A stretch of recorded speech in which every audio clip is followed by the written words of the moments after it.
Hey, good afternoon, everyone. I'd like to thank you for attending our webinar today, where we'll be showcasing a virtual demo of the TDC 150 as well as post-processing with Trimble Positions. Just some housekeeping notes before we start. There's a pane in the webinar window for you to drop any questions you have right in there. We will take some time at the end for Q&A. I will also be sending a follow-up email with links to some of the materials presented as well as some other valuable resources.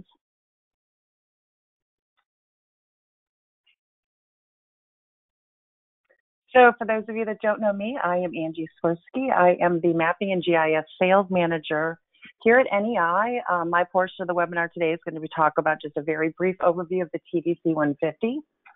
We also have Scott Alsbrook. Scott is our Mapping and GIS Sales Consultant up in Arkansas. He'll be talking a little bit about project setup, and then a little bit later on down the webinar talking about post-processing with Trimble Positions. We also have Emily Roberts. Emily is actually put together a really great video that we're going to share with you, the virtual demonstration of the TDC 150.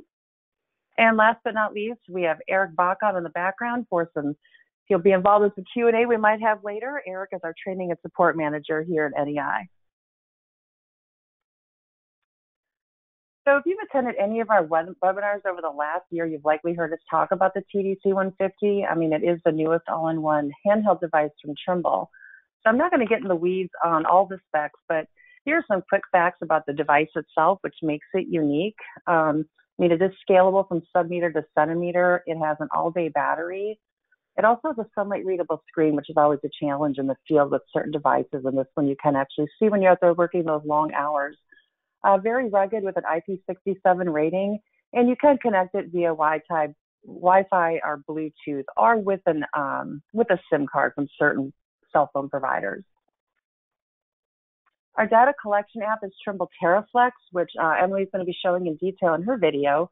TerraFlex is, if you're not familiar, TerraFlex is cloud-based data collection solution. It does work with any device, whether it's Android, iOS, or Windows.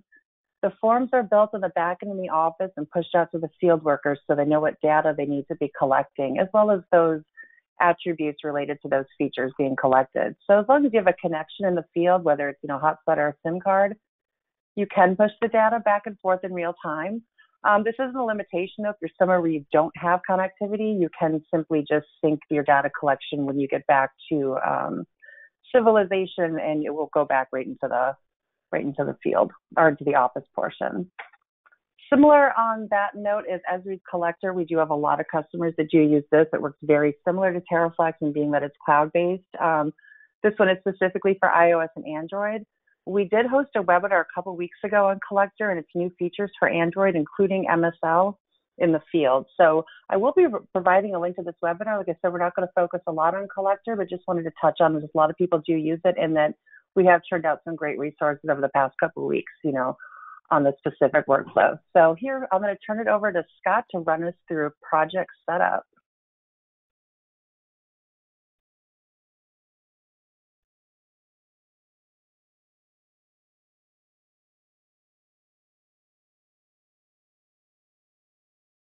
Okay, can everybody see my screen okay?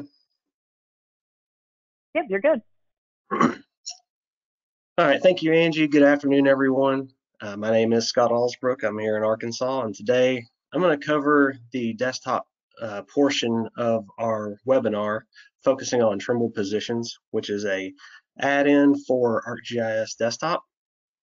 And what we're going to do is we're going to start over here on the right side of the screen, and we're going to look at our geodatabase and go through the process of publishing a project.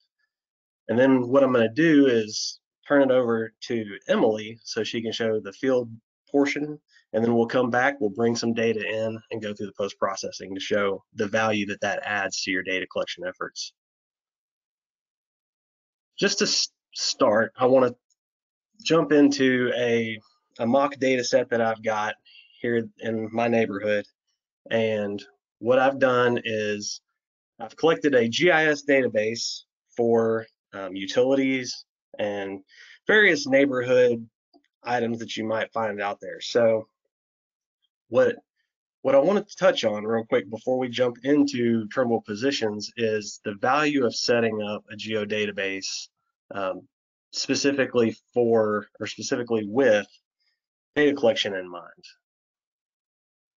So under Catalog, I have my Allsbrookville, USA geodatabase, and a couple things that are important to pay attention to when you're setting these up is domain values and how valuable that is for your field workers and their ease of use and streamlining of data collection. So you can see here on the screen, next to manufacturer for my fire hydrant, I have a domain value set, hydrant manufacturer. And what I'm going to do is show you what that looks like in the database properties where you set up your domains. So for hydrant manufacturer, you'll see down there at the bottom of the screen the list of manufacturers that we've got. Why this is important is in the field, it translates to drop-down values. Trimble Positions will take the geodatabase schema for your geodatabase and publish the collection templates based off of that. So having a geodatabase that's well organized and straightforward will certainly streamline your data collection in the field. Once the geodatabase is set up, we're ready to get into Positions. And when you install Positions, it's this simple looking 2-button toolbar up there at the top of the screen. And we'll click on the first button, and this opens up the desktop administration window. There's various things that you can do in here, setting up the projects, managing devices. Today, we're going to focus on setting up a new project. And when we come back, we'll set up a processing profile using the desktop administrator. So let's start a new project. After we click on projects, it opens this screen. It shows our existing projects that we've been working on, and we're going to create a new one. Now, the Create Project Wizard consists of 5 steps, and it walks you through each one very simply. The project type, this is going to be TerraFlex on Connect. We just choose that. If we have any errors with our geodatabase or our map document, it'll let us know here that we need to fix something. This error that I've got, not error, but warning that I've got on my screen just is that I've got 2 different geodatabases displayed, and I'll only be able to take data from one of them to the field.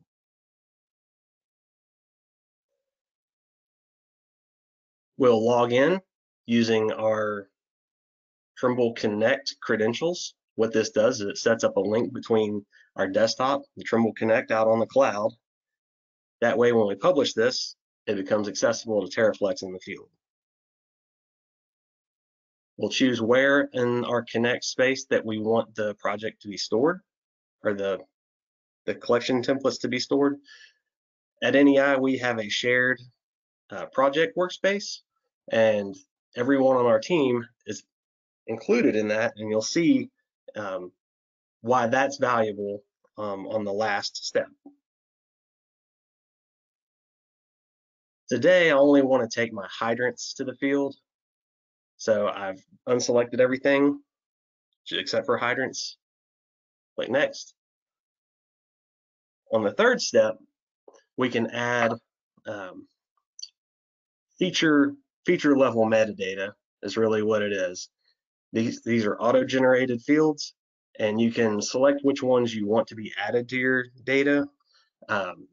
You can just add them all, and if you have a existing field in your tables, you can map each one of these to a specific field. If you don't, what it'll do is create a new field at the end of your table to house that information. Today, I've turned on a couple of options that I think are valuable for QAing my data when I bring it back in. I'll always like to turn on the correction status and the source and my estimated accuracies. That way, when I get back in the field or in the office from the field, if something doesn't look right, I can go to these tables and generally figure out why something isn't lining up quite right. On the fourth step is where we're going to decide whether or not we want to do solely real-time collection or if we want to have the ability to post-process the data later. Today, I am going to show the post-processing functionality when we get back from the field, and I am going to leave everything off as far as real time goes to show what that looks like on my end. Emily's going to show in her video how to set up real time in TerraFlex when you're out in the field. So we kind of got both of those things covered here today.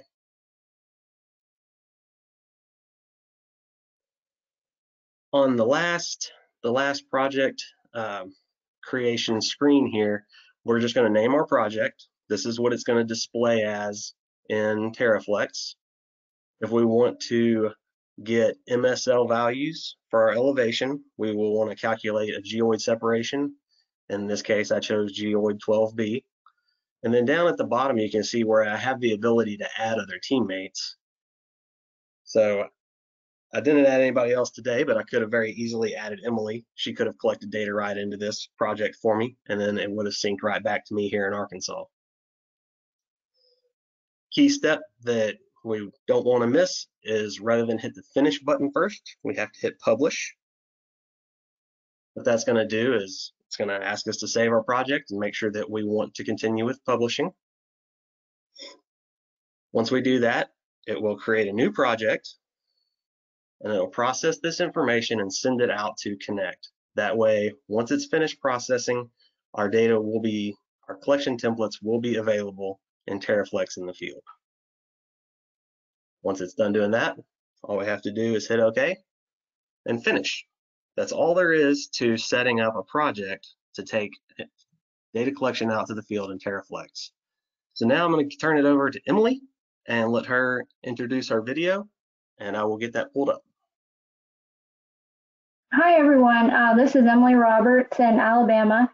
I just wanted to thank you for attending today. I created the demo you're about to see using the Trimble TDC 150, the Zephyr 3 antenna, and the LTI True Pulse laser rangefinder. I collected all the data with the Trimble TerraFlex workflow, so I hope you enjoy.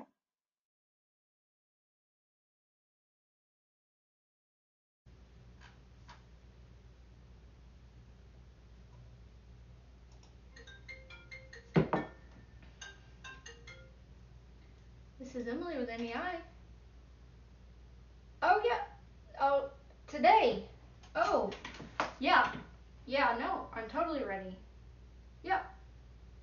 Okay, all right, bye. We're all going through a weird time right now, but the important thing is we're going to get through it together.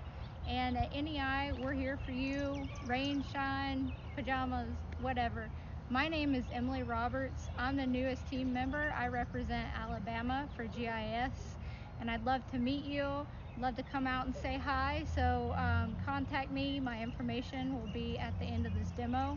I'm going to show you how to use the TDC 150 today, how to collect some points and lines, and like I said, just contact me if you have any questions, you'd like to see a demo in person. We're going to be at the Irondale Whistle Stop Cafe. It's a historic cafe, and also, you know, they have fried green tomatoes, but unfortunately it's closed right now, so we can't get any. But if you come visit, then maybe we can get some together. Let's get started.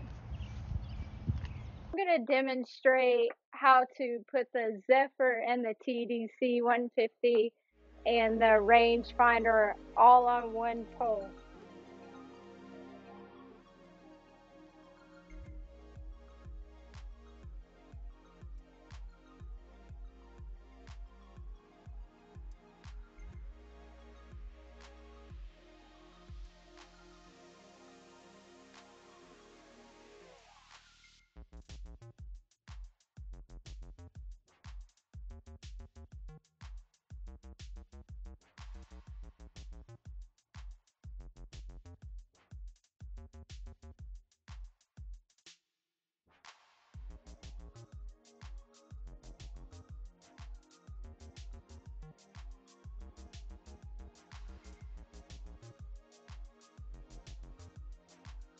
You have everything on one pole. Now I'm going to demonstrate how to set up the Bluetooth to the rangefinder, and also how to use real-time correction.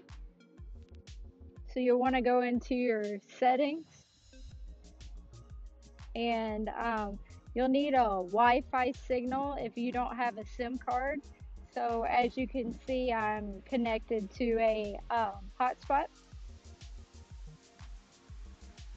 And then for Bluetooth, that's how you're gonna configure your rangefinder.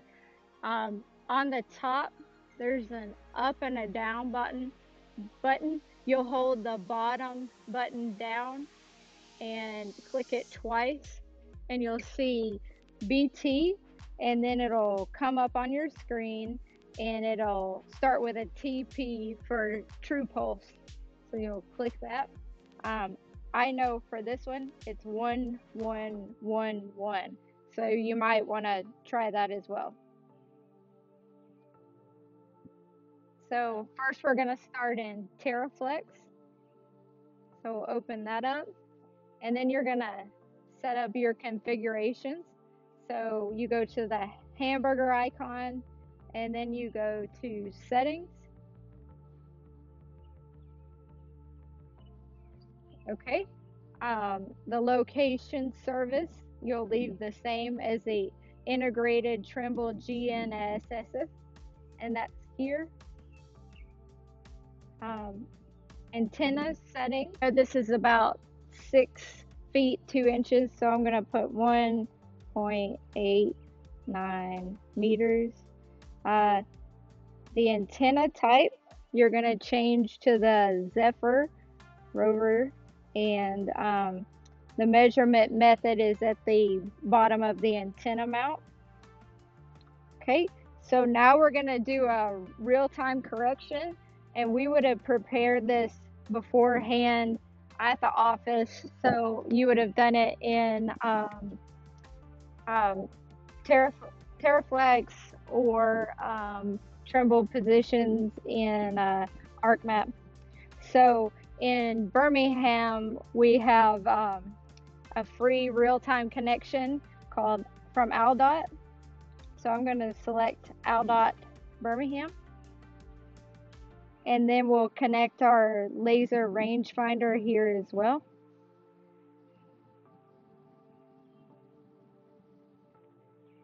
Okay, so that's all good. So we've set up the whole project, and now we're going to see what kind of estimated accuracy we're getting. So we'll go into location status. As you notice, we're in an open area, so we're going to start in this area to pick up as many satellite signals as we can. So I actually went back into settings, and I changed the unit system into imperial. So you can see the antenna height now is 6.2 feet. And then also now when we go to our location services or status, it's in inches. So now we have a really good signal with and a real-time correction with ALDOT. So we're at 3 inches horizontal, 0.6 inches vertical. So we're ready to take our first point. Okay. So we found our first hydrant. We're gonna take this point. We are next to a building, so you will see our status change a little there. So we'll go to hydrant. You see that we're 3 inches estimated accuracy. You would fill this out with all the information you would find on the hydrant, including if you wanted to put a description.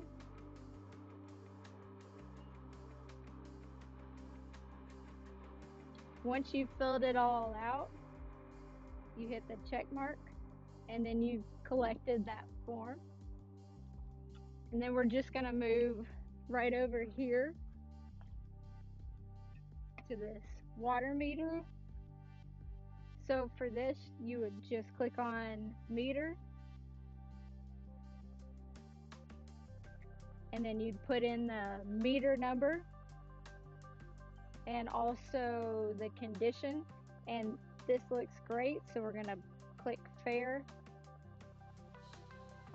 Normally, if there was any kind of damage, then I would go ahead and take an image, and then you just hit the check mark, and that is saved. Okay, so we found a meter in a bad spot. So basically it's under this awning with the tin roof. So as you can see on the screen, it's in, the accuracy's in feet now. We're gonna go ahead and take this point. So just like any other point, you'll just put in the meter number, and the condition here is fair, and then we'll hit the check mark. So then we're gonna try something else to get a better accuracy in this area. So we came out in the open to get a better reading of this water meter. So the water meter is over here. We're out here in the open. So what we're gonna do is press meter. When this comes up, you'll click on the area at the top that says point and collected accuracy. You'll click there.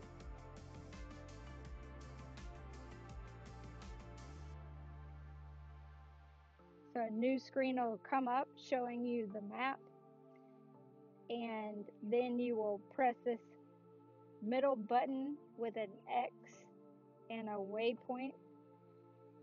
So you'll log your current position, and then it says waiting for laser rangefinder. So you'll look through it and you'll point it directly at the center of that water meter. Hold down the button and it captures the offset. It guides you through some tips, and then it says you have a 9-inch accuracy, which is fine for us because we're sub-foot. But if you wanted to refine that, you could press refine, and then you see a yellow triangle next to that meter point. You would just walk your whole pole, and you'll see that you're the black dot. And once you're in the middle of that yellow triangle, you'll log another position. Take the same point on the water meter. Okay, and it still says 9-inch accuracy, but again, that's great for us because we're sub-foot. So now I can show you how far off that original point was that we took by coming back to the water meter. As you can see, this is a lot closer than just being under the awning and trying to take a point. This rangefinder will help you a lot in points like this.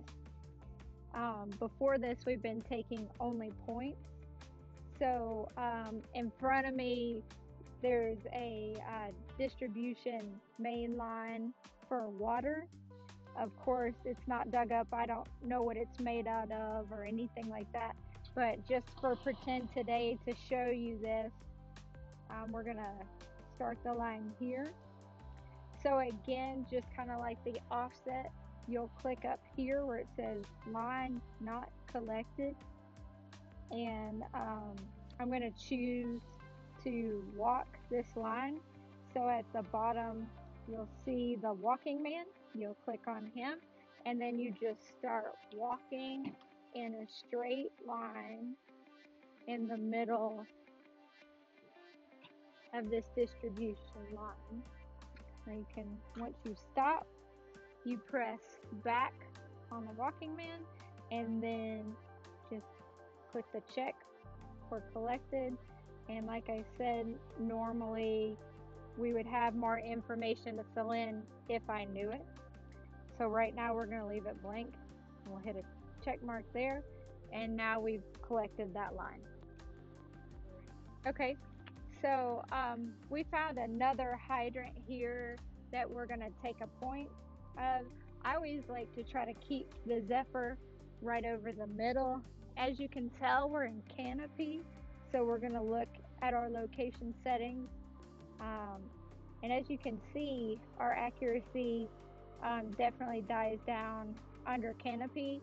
So if you wanted to use the laser rangefinder for this point too, you could. We're going to go ahead and take this point.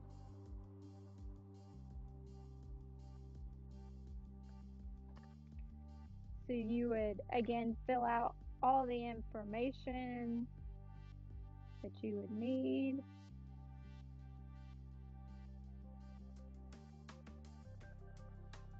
Click the check mark for collected.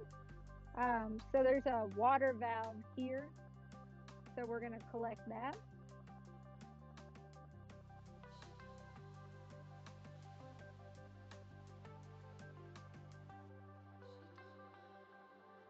And you just check the mark to collect it. So when you take this off the pole, you'll have to go into your settings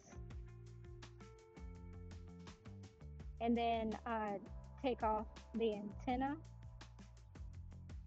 So you'll just say TDC 150 internal.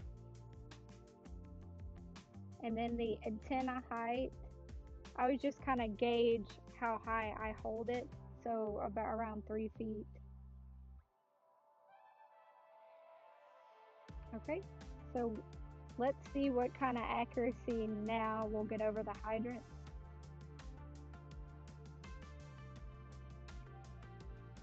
So we're right at almost 2 feet horizontal, 3 feet vertical.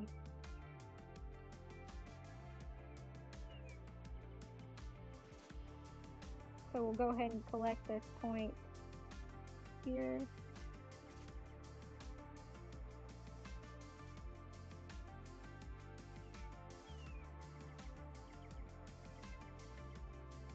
I'm just going to put handheld in this note so I'll see the difference between them. You can go into the map now.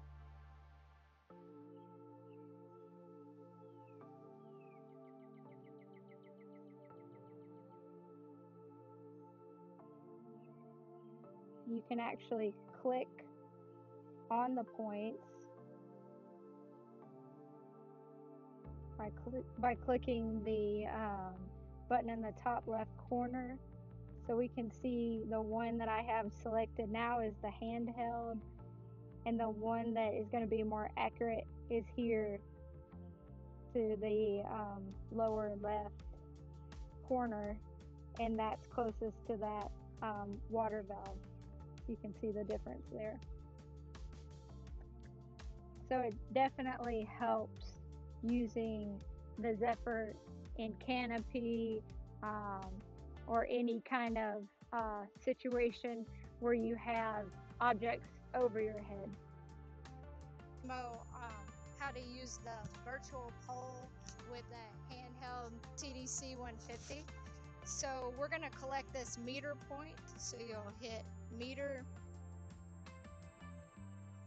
You'll click in the area towards the top that says point collected. It's going to bring up the map. You'll click the button in the bottom middle, and then it'll bring on the camera and have crosshairs on it. You'll want to match up this circle at the bottom till it turns green. Then you'll click the middle button at the bottom, and it has taken that point, so you'll hit the check mark. You'll put in the meter number, and this condition needs a replace lid and box, so we'll check both of those. And then we're going to take an image of it. So we'll just hold this right over the box, hit the middle button, and check. And hit the upper check to take the point. And that's all you have to do.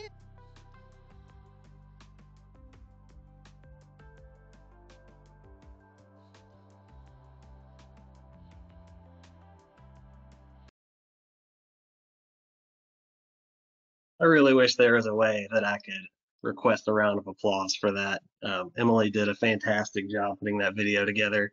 I think it shows the TerraFlex field workflow really well. She touched on all of the key points that we like for our customers to see in an 18-minute video. So that was just perfect. Thank you, Emily.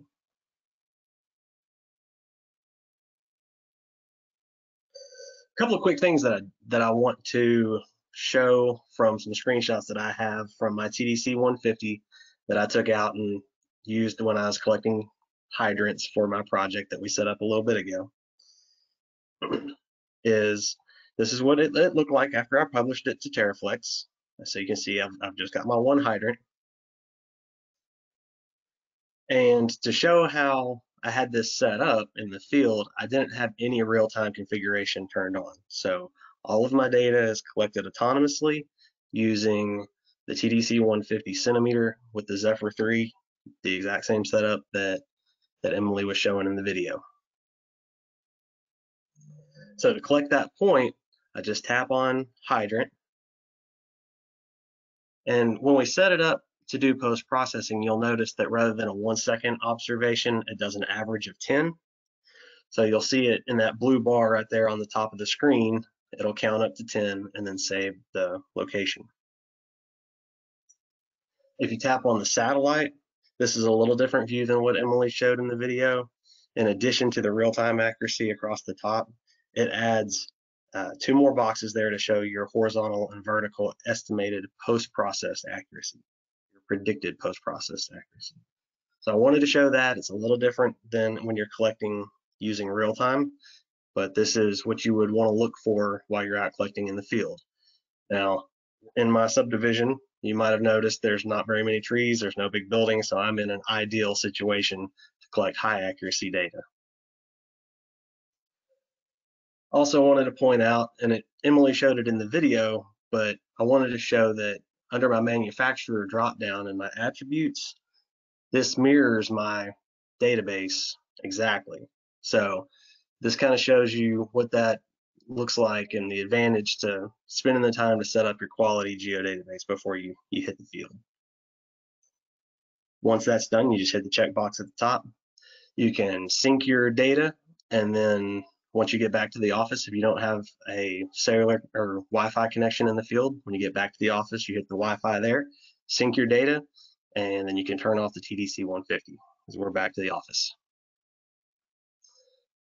And back in ArcGIS, we will need to set up a post-processing profile to correct the information that we collected in the field.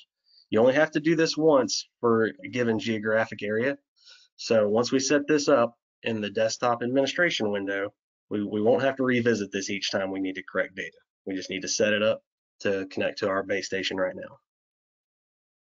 You can see I only have one processing profile built at the moment. It's for Jonesboro, which is in the northeast part of Arkansas. And I am in central Arkansas, so I'm going to create a new one connecting to a base station more local to where I'm at. I'm going to name my profile Central Arkansas, and I'm going to select my base station from this list.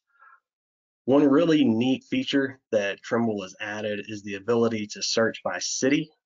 If you are zoomed out to maybe the whole state, you can search by city to narrow your base station list. Or if you've zoomed into the area where you've collected the data, then you can just use the current map center. And that's what I did here because I'm working in a very small area today. So the closest base station to me that's available is Pulaski Area GIS. And I know this base station, I've been using it for a long time, and I trust the data that's coming from it. You can see in the columns to the right how far it is from me. You can also see that it's an L2 receiver, and the G stands for GLONASS. So since all of our receivers are GLONASS capable, we want to be able to process that data using the GLONASS if the base station has it available to us. Once I select that, I'm just going to hit OK. Then I'm just going to hit OK to save that profile, Central Arkansas, and it'll add it to my list. Now I'm done in the desktop administration window, and I can just hit OK to close that. Now we're going to go back to that 2-button toolbar, and the second button that looks like a little GPS receiver, we're going to select that to open up this dockable positions desktop window. The way that our post-processing works with publishing projects, they're calling it sessions. So we're going to handle the sessions by clicking this button down here. And what this is going to do is, since I am logged in using my credentials, you can see there in blue, I'm going to click Get Sessions, and that's going to go out to the Trimble Connect website and find any undownloaded sessions that I've collected using TerraFlex. Here is a session that I collected yesterday morning, and I'm going to just check the box and hit download. It tells me that I have successfully downloaded the March session. You can see that it added it to my sessions down at the bottom in the dockable window. This will give you a status. You can see on the far right of the last column under status, it says waiting for corrections. So now all we need to do is hit correct and go through the process of post-processing our data. I'm going to select the session that I want to process. I'm going to choose my processing profile that we just set up, and I want to delete previously downloaded base files to make sure that I'm just getting the most current information. We hit the correct button, and it'll go through the process. Now, if you're used to seeing the post-processing wizard and engine from Pathfinder Office, this is going to look very similar. It's going to run through, and then at the end, it's going to give you an accuracy report for the data that you've post-processed. Like I said, I've got ideal scenario for collecting high accuracy data. And fortunately, all the data that I collected with my TDC 150 processed down to 0 to 5 centimeters. Just hit the X at the top right to close that. And you can see in the box there, the green box on the screen, that's just bounding all of the data that I just brought in. And you can also see in my status column that it is corrected successfully, but it's not been updated in the geodatabase. All we have to do to update the positional information for those features is click down there at the bottom where it says Update Features. I zoomed in on this particular point. There isn't actually a hydrant here, but what I do have down on a storm inlet in front of my house is a survey control that's set there, and I use it for testing accuracy of data that I collected with all of our receivers. You can see there at the top left the uncorrected position. That's about 1 meter and a little over 1 meter away from my control. And after processing, you can see it brought it just within a few centimeters of that X in the middle of the screen. Now, post-processing adds a lot to the TerraFlex workflow that we didn't have up until recently. It gives us the ability to work in areas where we don't have access to a real-time source. So if you're working in a state that doesn't have an open VRS, or you're working in an area with limited or no cell coverage, this gives you a really good option to collect data and then be able to post-process it to get high accuracy once you get back in the field or back in the office. There's a couple of things that I want to mention about Trimble Positions, and that is if you are a TerraSync and Pathfinder user, we do have a migration plan for those customers. So if you have current maintenance for your Pathfinder office, we can take that and convert it to a Trimble Positions license. That will give you the ability to do all of this data collection and processing right from within ArcMap. It's a really great opportunity that Trimble is allowing us to extend to you guys.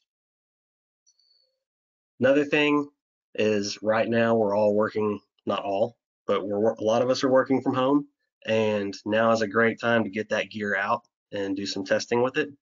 If you'd like to receive a trial of TerraFlex or the Positions toolbar, all you have to do is reach out to me or your rep in your state, and we will help get you set up with that.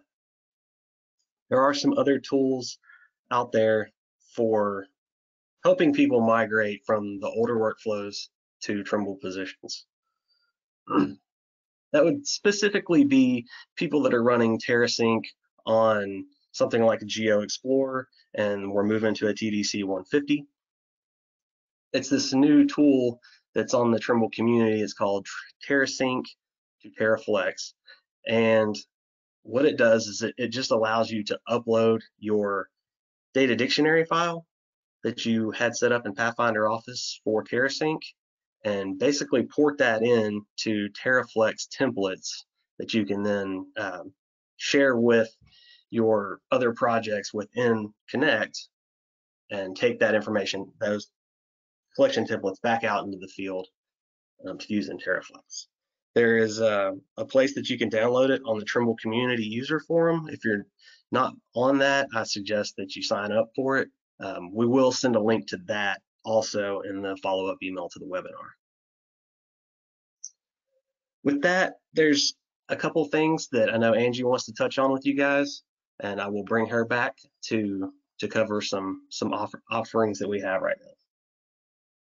All right, thanks, Scott. Yeah, Emily did a great job. Just want to touch on a couple of things before we get into some Q&A. Is that Trimble has extended a really lucrative financing program right now for any sort of gear you'd want to purchase for us. I mean, we and Trimble do understand that there's still work to be done, even though we're working in these weird times. And I know that cash flow for some people and some organization is a concern. So this is to hopefully give some incentive to give you that cushion that you need, knowing that you're still going to have the work, whether it's tomorrow or 3 months down the road. So excuse me, that's 3 months of deferred payments, and then the remaining at 0% interest. So something you'd like to take advantage of, definitely get a hold of myself, Scott, Emily, your local NEI rep. We could talk with you further. Can you hit the next slide, Scott? So Emily showed this, minus the rangefinder, but we are offering a promotion right now on the centimeter edition of the TDC 150 centimeter with a Zephyr 3 antenna. So the MSRP on the 150 itself is $85.95. So essentially you're getting that Zephyr for free. So that is a promotion that we are running until the end of the quarter, so through June 30th. And again, if this is something you'd like to know more about, contact us. I mean, I will be sending out a follow-up email. Feel free to just reach back out to me and I can point you in the right direction. We are at NEI starting to open up and, do some customer visits depending on, who's open, who's comfortable, if there's the right location. But, it is an option for us if it is something you would like to see live, just to, before you sign anything on the dotted line, just let us know. We'd be more than happy to either host a very specific follow-up webinar with you or arrange to meet you somewhere, whether that be at your office, a park, whatever works, for everyone. So awesome. And again, here's our contact information, and I'm going to open it up to some Q&A. Let's see. So Scott, I'll throw this one at you. What other Trimble receivers support post-processing? Yeah, so in addition to the TDC 150, the R series receivers, like the R1 and the R2, those will support post-processing. A couple of the data collectors that are used as data collection devices, like the TDC 600 and the Nomad 5, those units do not support post-processing, so it'll be the 150 and the R series receivers. Awesome, thanks, Scott. Emily, pose this one to you. So you were using the 360R laser from LTI. Just there was a question that is the only laser that is compatible. Would you like to touch on that? Sure. Yeah, like you said, I was using the 360R, but we also support the from the LTI line, the 200 series, and of course the 360 that I was using. Yeah, awesome. Thanks, Emily. We've had a lot of luck. We've been selling the LTI lasers for a lot of years at NEI, so we definitely have a history with that company, and they make a good product. Eric, I know you've been in the background, looking at some questions. Is there any one question or a couple that maybe popped out to you that I know you've been kind of responding in the background? Anyone that you would like to just make sure that everyone's aware of before we end the webinar? Sure. So yeah, there's been a lot of good questions. I'll just call out a few. One asked, what versions of ArcMap are available for Trimble Positions desktop add-in? So we support all the way back to 10.1. The post-processing stuff that Scott showed is on the latest version, the 10.8.1. Some other ones here. Let's see.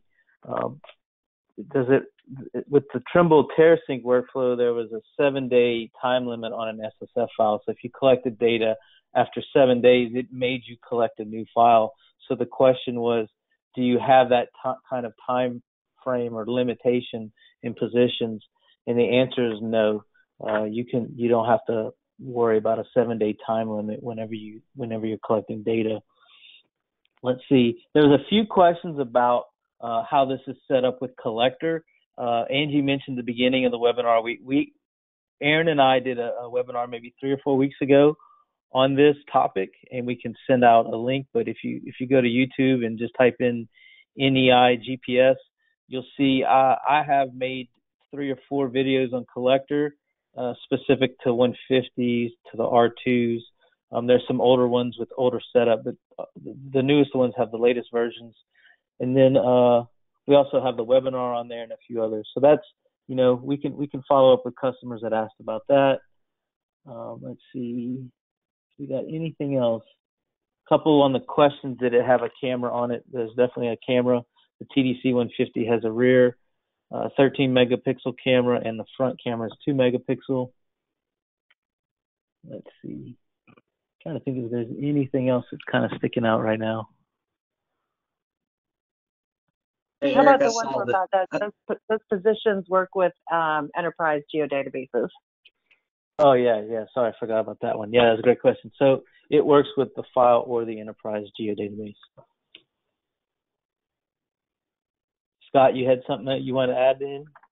Well, that was the question that I was going to point out. And I saw James had posted that, so I was just going to answer that if it didn't come up.